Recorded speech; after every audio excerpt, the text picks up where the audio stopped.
Channel کو دیکھنے والے تمام ناظرین کو دل کی گہرائیوں سے ایک بار پھر السلام علیکم۔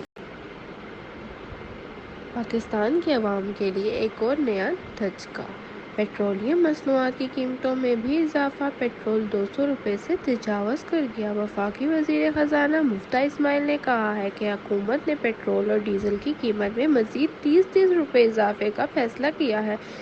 ڈیزل اور پیٹرول کی قیمتوں میں اچانک اضافے کے بعد پی ٹی آئی کی جانب سے اس حکومتی اقدام پر خاصی تنقید کی جا رہی ہے۔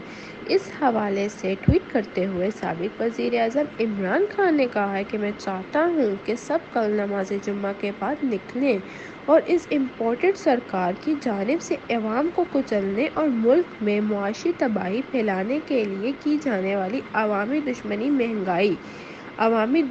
مہنگائی کے خلاف پرامن احتجاج کریں۔ انہوں نے کہا کہ امپورٹڈ سرکار نے تیل کی قیمتوں میں فی لیٹر 40% یا 60 روپے کا اضافہ کر دیا ہے۔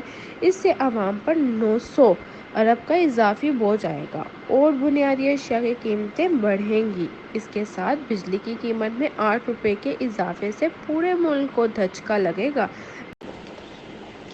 اسلام آباد میں پریس کانفرنس کرتے ہوئے وفاقی وزیر خزانہ مفتیٰ اسماعیل نے کہا کہ ملک میں پیٹرول کی فی لیٹر قیمت 209 روپے 86 پیسے جبکہ ڈیزل کی قیمت 204 روپے 15 پیسے کر دی گئی ہے۔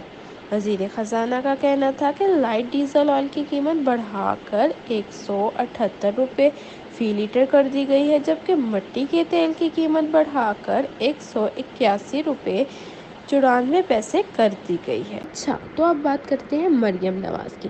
مریم نواز کا کہنا ہے کہ عمران خان نے کرسی کی خاطر فوج پر حملہ کیا۔ مسلم لیگ نون کی رہنما مریم نواز نے سابق وزیر اعظم عمران خان سے سوال کیا ہے کہ انہیں کس نے یہ حق دیا ہے کہ وہ ملک کے جوہری پروگرام کے بارے میں بات کریں اور یہ پیش گوئی کریں کہ پاکستان کے 3 ٹکڑے ہو جائیں گے۔ میڈیا کے نمائندوں سے گفتگو کے دوران انہوں نے عمران خان کے اسٹیبلشمنٹ اور فوج سے متعلق بیانات پر کڑی تنقید کی اور کہا کہ وہ اقتدار و کرسی کی خاطر اداروں پر حملہ کر رہے ہیں۔ مریم نواز کا کہنا یہ بھی تھا کہ ہم نے بھی فوج پر تنقید کی لیکن وہ مثبت تنقید تھی۔